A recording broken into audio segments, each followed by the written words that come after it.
Misinformation ডিসইনফরমেশনের সম্পর্কে আর কি জানতে চেয়েছিলেন। এখনো পর্যন্ত আমাদের তেমন কোনো কনসার্ন নাই। আমাদের এখানে এসেছিলেন সুইডিশ অ্যাম্বাসেডর এবং first secretary human rights, democracy and gender equality. ওনারা এসেছিলেন আমাদের সার্বিক পরিস্থিতিটা জানার জন্যে এবং আমাদের ইলেকশনের পদ্ধতি কি, পার্টি রেজিস্ট্রেশনগুলোর পরে অ্যাপিল প্রসেসটা কীভাবে হ্যান্ডেল করা হয়েছে, এই সমস্ত বিষয়গুলো জানতে চেয়েছিলেন। এবং সে ব্যাপারে আপনারা যতটুকু জানেন, আমরা যতটুকু জানি, আমরা তাদেরকে বলেছি। আমরা পাশাপাশি আরও বলেছি যে আমরা আর একটু বিস্তারিত আপনাদেরকে জানাবো 25শে জানুয়ারিতে। আপনাদের জন্য একটা ব্রিফিং আছে সেখানে।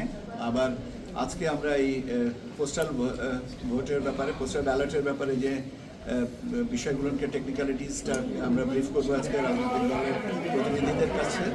এই জিনিসগুলো তাদেরকে বলেছি। তারা আমাদেরকে মূলত যে দুটো জিনিসের প্রতি বলেছেন যে বাড়তি প্রশ্ন ছিল, সেটা হচ্ছে একটা হচ্ছে মিস ইনফরমেশন, ডিসইনফরমেশন, এই ধরনের অপতথ্যগুলোকে আমরা কীভাবে হ্যান্ডেল করছি সেটার ব্যাপারে।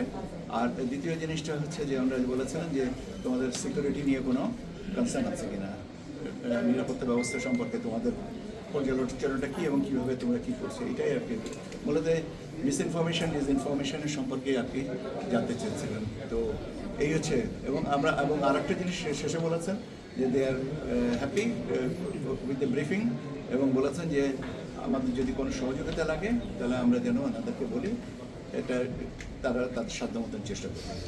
মিসইনফরমেশন ডিসইনফরমেশনের সম্পর্কে আর কি জানতে চাচ্ছিলেন, বিশেষ করে যে আমরা কীভাবে এটাকে করতেছি। আর আইন শৃঙ্খলা পরিস্থিতিটা সম্পর্কে আমাদের বলছিলেন যে আমাদের কোনো কনসার্ন আছে কিনা। তো আমরা বলেছি যে এখনও পর্যন্ত আমাদের তেমন কোনো কনসার্ন নাই। তবে বললেন যে তোমাদের পরিস্থিতি কী, তখন আমরা বললাম যে আমাদের ডিপ্লয়মেন্ট প্ল্যানটা হচ্ছে এইটা। তো বলে ঠিক আছে, এইটুকুই। হ্যাঁ, সেলটা কাজ করছে এবং আপনাদেরকে একটা ব্রিফিংয়ের যেন আমাকে জিজ্ঞাসা না করে বরং আপনারা সেলে আপনাদেরকে একটা ব্রিফিং আপনারা দেখেন।